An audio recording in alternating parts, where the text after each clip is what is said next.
മിശിഹായ്ക്ക് സ്തുതിയായിരിക്കട്ടെ. ഇന്ന് തിരുസഭാ മാതാവ് നമുക്ക് വിചിന്തനത്തിനായി നൽകുന്ന സുവിശേഷ ഭാഗം വിശുദ്ധ മത്തായി എഴുതിയ സുവിശേഷം 5-ാം അധ്യായം 27 മുതൽ 32 വരെയുള്ള വാക്യങ്ങളാണ്. വ്യഭിചാരം ചെയ്യരുത് എന്ന് കൽപ്പിച്ചിട്ടുള്ളത് നിങ്ങൾ കേട്ടിട്ടുണ്ടല്ലോ. എന്നാൽ ഞാൻ നിങ്ങളോട് പറയുന്നു, ആസക്തിയോടെ സ്ത്രീയെ നോക്കുന്നവൻ ഹൃദയത്തിൽ അവളുമായി വ്യഭിചാരം ചെയ്തു കഴിഞ്ഞു. വിശുദ്ധി കൂടാതെ ദൈവത്തെ പ്രസാദിപ്പിക്കുവാൻ സാധിക്കുകയില്ല എന്ന് തിരുവചനം നമ്മെ പഠിപ്പിക്കുമ്പോൾ ഈ നോമ്പുകാലത്ത്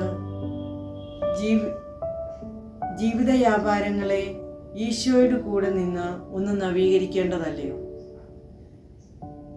നിന്റെ വലത് കണ്ണ് നിനക്ക് പാപഹേതുവാകുന്നെങ്കിൽ അത് തുറന്നെടുത്ത് ദൂരെ എറിയുക.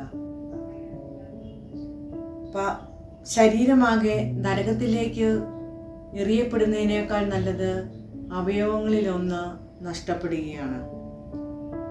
പാപമില്ലാത്തവൻ നമ്മുടെ പാപത്തിനു വേണ്ടി പരിഹാര ബലിയായെങ്കിൽ പാപസാഹരമായ എൻ്റെ ജീവിതം യഥാർത്ഥ പശ്ചാത്താപത്തിൻ്റെയും പാപപരിഹാരത്തിൻ്റെയും ഒന്നാക്കി മാറ്റി സ്വർഗരാജ്യം നേടുവാൻ തക്ക യോഗ്യതയുള്ളവരാകുവാൻ ഈ നോമ്പുകാലത്തിലൂടെ ഈശോ നമ്മെ ക്ഷണിക്കുകയാണ്. ഈ സമയം സോദോമിൻ്റെ പാപം എപ്രകാരം ആ ജനതയെ നശിപ്പിച്ചുവെന്നതും ദാവീദിൻ്റെ യഥാർത്ഥമായ അനുതാപം അദ്ദേഹത്തെ എങ്ങനെ രക്ഷിച്ചുവെന്നതും ചിന്തനീയമാണ്. വിശുദ്ധമായവ വിശുദ്ധിയോടുകൂടി ചെയ്യുന്നവൻ വിശുദ്ധരാകും.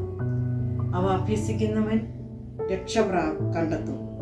ആയതിനാൽ സ്നേഹമുള്ളവരെ, ആത്മശരീരങ്ങളെ വിശുദ്ധിയോടെ കാത്തു സൂക്ഷിച്ച് ഈ നോമ്പുകാലം ഫലദായകമാകുവാൻ ദൈവം നമ്മെ അനുഗ്രഹിക്കട്ടെ.